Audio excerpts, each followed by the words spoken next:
अस्सलाम वालेकुम नाज़रीन, आप देख रहे हैं आवाज़े वतन न्यूज़। आइए नजर डालते हैं इलाकाई खबरों पर। सैयद हामिद अली की रिपोर्ट के मुताबिक हैदराबाद शहर एन 227 से मुंतखब हक परस्त रुकन कौमी असम्बली सलाहुद्दीन भाई असम्बली फ्लोर पर हैदराबाद शहर के गयूर अवाम का मुकदमा पेश करते हुए हेस्को वापडा की नाअहली, हेस्को के करब पोशीदा निज़ाम, गैर यकीनी सूरत हाल और हैदराबाद के लोगों को बिजली फराहम करने में मुकम्मल नाकामी नाअहली पर बरस पड़े।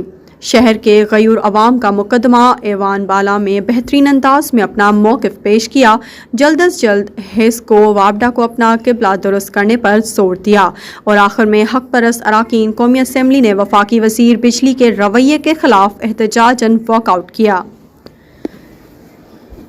सलाहुद्दीन साहब को वाइंड अप कर दे, सलाहुद्दीन साहब को माइक खोलें। कि प्राइम मिनिस्टर साहब आप अपने ऐसे वजीरों पर जरा नजर दौड़ाएं। Thank you. कि ये जाती कर रहे हैं, आपके इत्तेहादियों के साथ जाती कर रहे हैं, उन शहरियों के साथ जाती कर रहे हैं कि इतने बुरे हालात में भी वो आपके साथ खड़े हैं। मैं आखिर में एक और चीज कहूंगा कि लाड़काना शहर का एक मसला है जनाब स्पीकर। 14 मई को एक वाकया हुआ है नो डेरों के करीब, उसमें एक मोहम्मद बच्चल सुमरो नामी एक फौजी था, मोटरसाइकिल मज़ाहमत पर उसे गोली मार दी गई, वो बेचारा शहीद हो गया। वहाँ का जो SHO है शाहिद मेमन, वो ताउन नहीं कर रहा, उनके घर वालों को परेशान कर रहा है।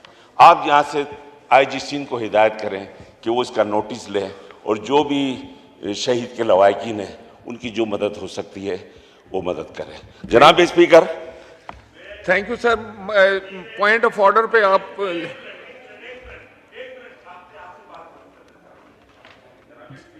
जी सलाहुद्दीन साहब। आखिरी बात, वजीर बिजली के खिलाफ, उनके रवैये के खिलाफ मैं अलामती मजबूर हूं।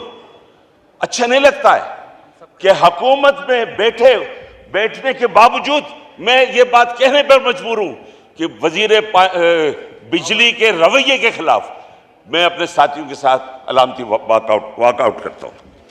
आज के लिए इतना ही। मजीद देखते रहिए आवाज़े वतन न्यूज़।